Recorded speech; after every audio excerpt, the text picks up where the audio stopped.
Caped Crusaders and awesome Avengers are everywhere you look at the movies, and there's a great selection of crowd-pleasing blockbusters that take the format to new heights. From 70s classics to modern-day epics, these are the 30 best superhero movies ever made.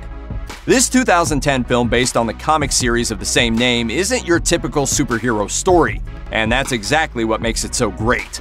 It's the story of a kid who really has no business being a hero but does it anyway, with bone-cracking, profane, and over-the-top action. Kick-Ass proved to be a breakout project for Aaron Johnson and Chloe Grace Moretz, and when veteran weirdo Nicolas Cage is involved, how can you possibly go wrong?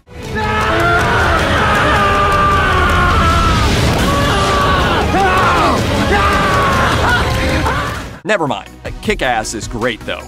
Chronicle gives the superhero genre the found footage treatment, telling the story of 3 teenagers who stumble upon a mysterious extraterrestrial object that grants them seemingly limitless superpowers. Of course, being a teen is hard enough, but being a teen with telekinesis? Well, that's too much of a burden to bear, and this superhero origin story quickly turns evil. A surprise hit, the movie resonated with critics and fans alike.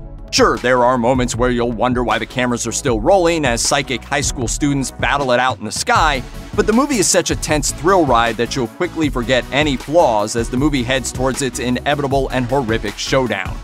Big Hero 6 is a loose adaptation of a quirky, obscure Marvel comic and was one of the best films of 2014, animated, superhero, or otherwise.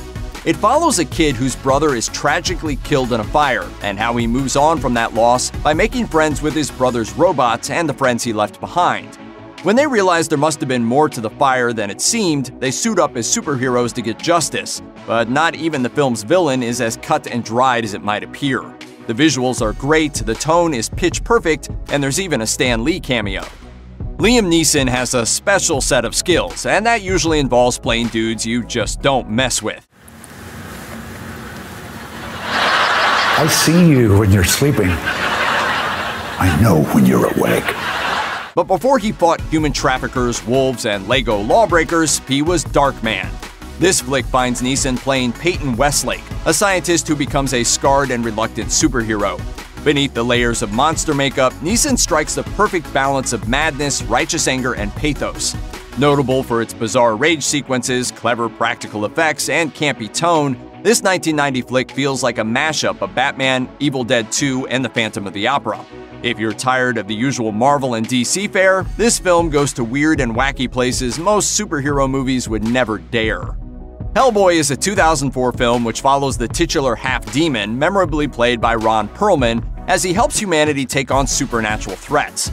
Director Guillermo del Toro's visual style is perfectly suited to this story, which follows Hellboy as he tries to figure out just exactly what he is, while also battling all sorts of baddies along the way.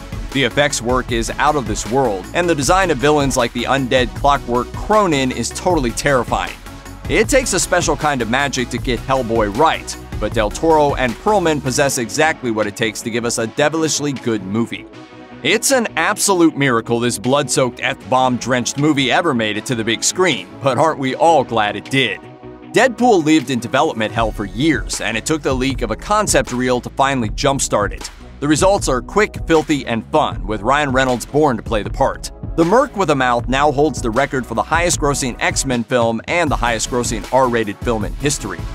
A magnificent conflict between Sir Patrick Stewart's Professor X and Sir Ian McKellen's Magneto, 2003's X2 X-Men United is considered by many to be the best of the original X-Men trilogy, and it just couldn't be made today. That energy and fierceness has dispersed from popular imagination, replaced by the cynicism of Deadpool and the grim pessimism of Logan. Doing justice to its source material, the 1982 masterpiece God Loves, Man Kills, this film is required viewing. With 1989's Batman, director Tim Burton managed to take a character best known for Adam West's goofiness and turn him into a serious hero for comic book fans. With the franchise's staying power fading fast in the late 1970s, it took more than a decade to finally get a new adaptation mounted. Many fans flew into an uproar over Michael Keaton's casting in the title role, but one look at the final film made all those worries melt away. Burton treated the canon seriously, and though he didn't follow it note for note, he paid tribute to it and built a living, breathing version of Gotham City. Combining the worlds of the original X-Men trilogy with the X-Men prequel-sequel series was a tall order, but Bryan Singer pulled it off with his return to the franchise after taking a break for a couple of films. Days of Future Past managed to weave together a story spanning decades, with 2 separate casts, and still keep all the story tight enough so even someone who's never seen an X-Men film could follow along. It also stealthily retconned out the atrocious X-Men The Last Stand, making all things right within the Cinematic X universe. Batman Returns is less about Batman than it is about the creation of Catwoman, played outstandingly by Michelle Pfeiffer.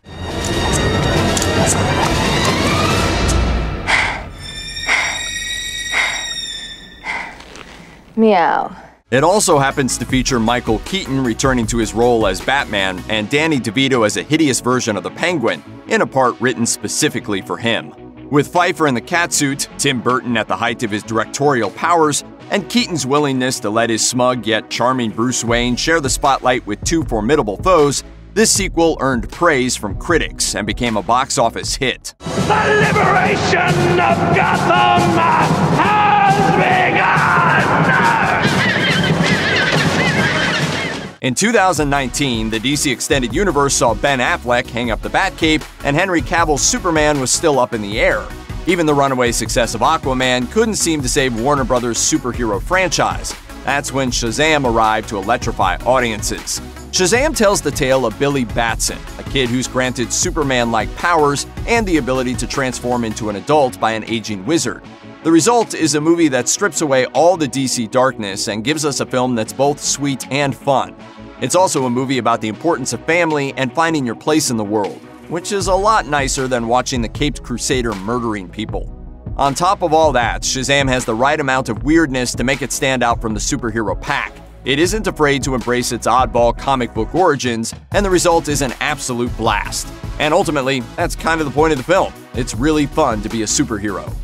Guardians of the Galaxy earns its spot by being a galactic joy to behold, bringing 70s arena rock and Marvel superheroes to outer space.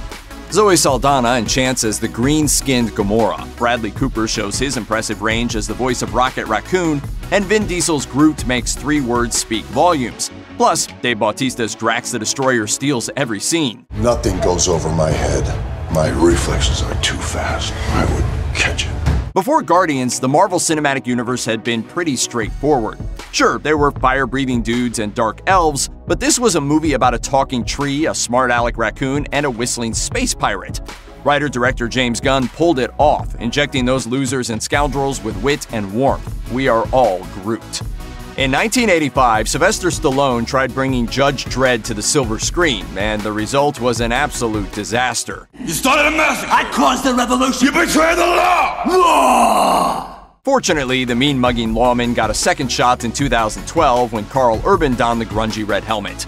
The plot of Dredd is incredibly simple. The world is a dystopian nightmare and Mega City 1 is crawling with crime, and Dredd and his psychic partner have to clear out floor after floor of a skyscraper to bring down a powerful crime lord.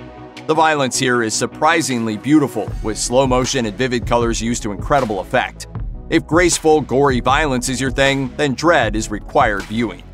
Often described as Avengers 2.5, Civil War featured tons of Avengers and told a politically charged story that set Earth's mightiest heroes against one another in an eye-popping big-screen battle royale.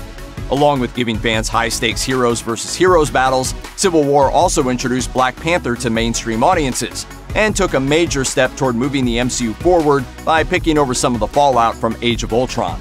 But even if you're not up on all the Marvel lore, it's still one heck of a fun thrill ride.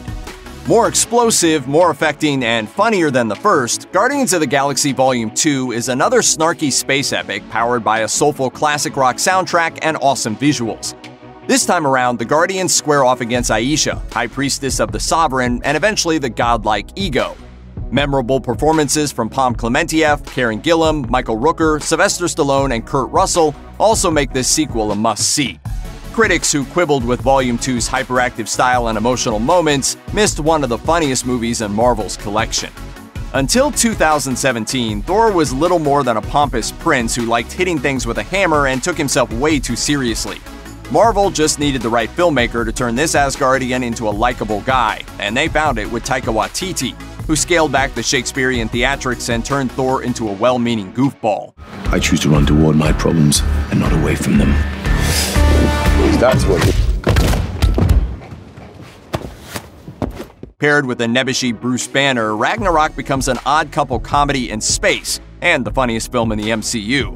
Add an 80s aesthetic, the super cool score, Thor battling Hulk in a gladiator match, and a cast that includes Jeff Goldblum at his strangest, and all the problems out of the Thor franchise are perfectly hammered out.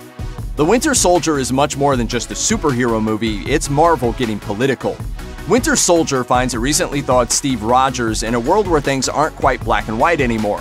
It's hard to know who to trust, and Cap quickly finds himself in the middle of a conspiracy that involves secret Hydra agents, metal-armed assassins, and, worst of all, an evil Robert Redford.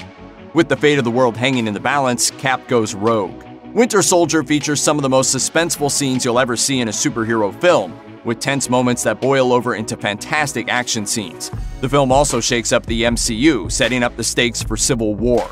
Winter Soldier is a masterclass in action and tension, and the best entry in the Captain America franchise. Though the big screen Superman is dark and dreary these days, he got his starts as a brilliant red and blue beacon of hope. Richard Donner's 1978 Superman, starring Christopher Reeve, was an instant classic, pulling in an A-list cast and telling a classic story complete with a dastardly Lex Luthor.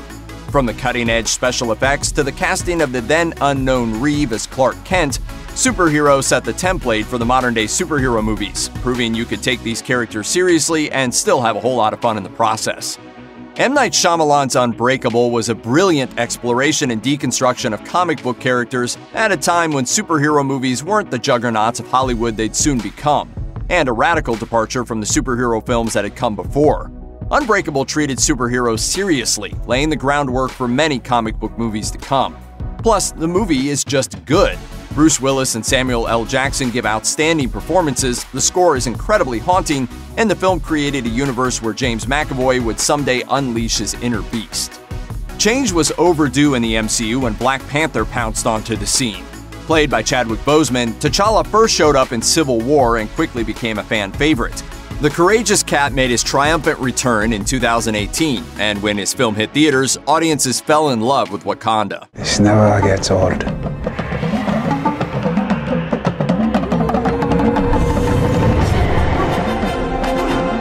Black Panther is one of the highest-grossing films of all time and the first superhero movie to get an Oscar nomination for Best Picture.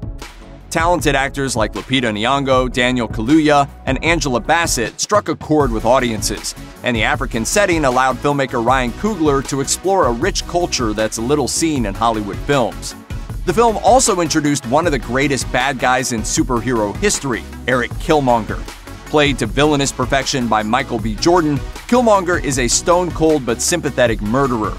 With its fantastic characters and beautiful world-building, it's no wonder Black Panther was a breakthrough hit.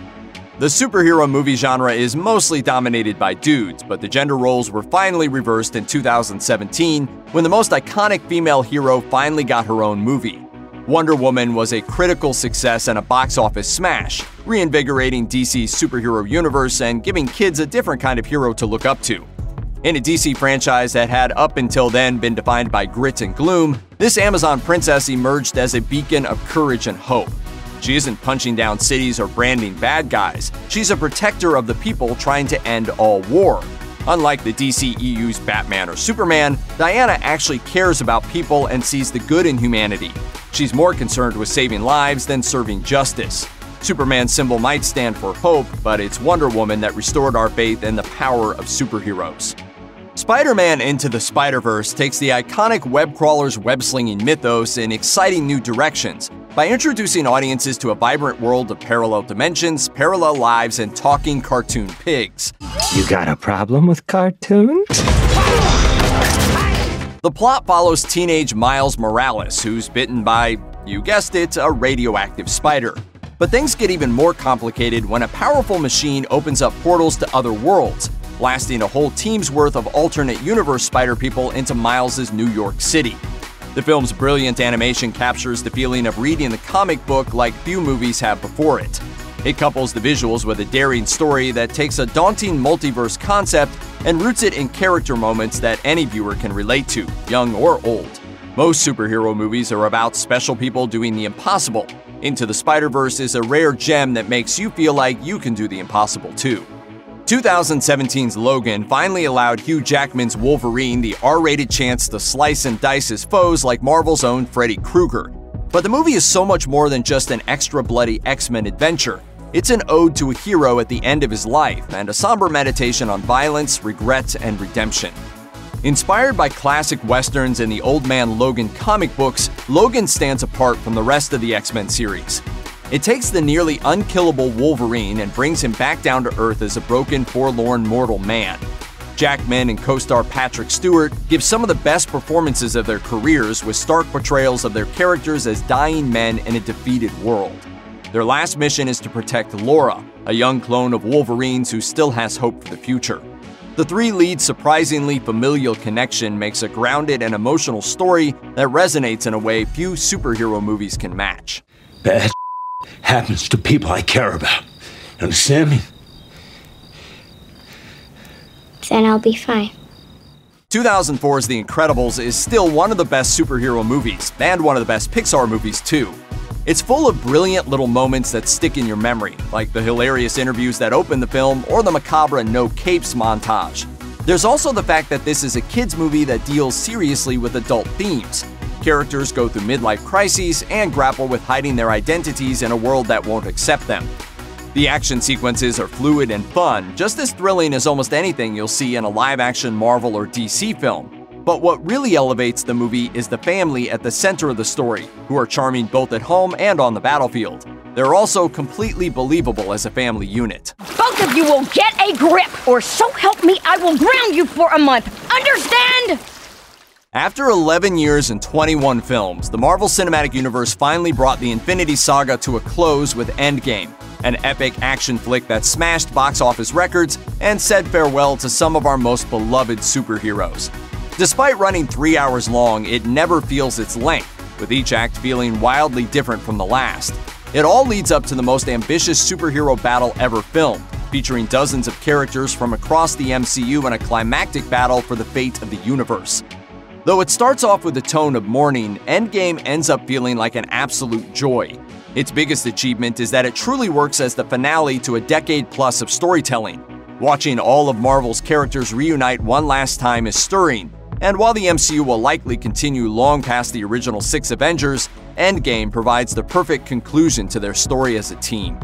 The granddaddy of the MCU, Iron Man is just as good today as it was in 2008. With heavy hitters like the X-Men and Spider-Man already sold off to larger studios, Marvel had to pull heroes from the bench to launch its shared universe. Iron Man was one of the best of the rest, so director Jon Favreau was given a lot of freedom, and the studio banked on the charisma of Robert Downey Jr. The gamble worked, and this movie managed to tell an extremely fun story while setting the tone for a massive $20 billion franchise to follow. It's also a textbook example of how to get a superhero origin story right. I am Iron Man. Over the course of 10 years and 18 films, Marvel had been preparing for the most ambitious crossover event in movie history. And when it came time for the world's mightiest heroes to fight the universe's biggest bad guy, the results were better than anyone could have dreamed. 2018's Infinity War quickly became one of the highest-grossing films of all time, integrating countless characters into a cohesive world. Most importantly, Infinity War totally delivered when it came to the Mad Titan, who Marvel fans had been eagerly awaiting since 2012. In a surprising twist, Marvel even made Thanos the film's true protagonist. And then, the Mad Titan wins the day in one of the gutsiest endings in blockbuster history. Watching so many beloved characters turn to dust is absolutely heartbreaking. But it also set the stage for the climactic finale to Hollywood's most successful franchise. I am Groot! I am Steve Rogers.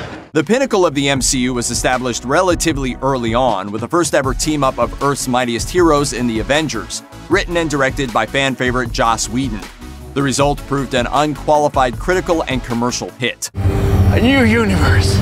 It's one of the most successful films ever made, pulling in more than $1.5 billion worldwide, and it scored some of the best reviews earned by any of the year's wide releases.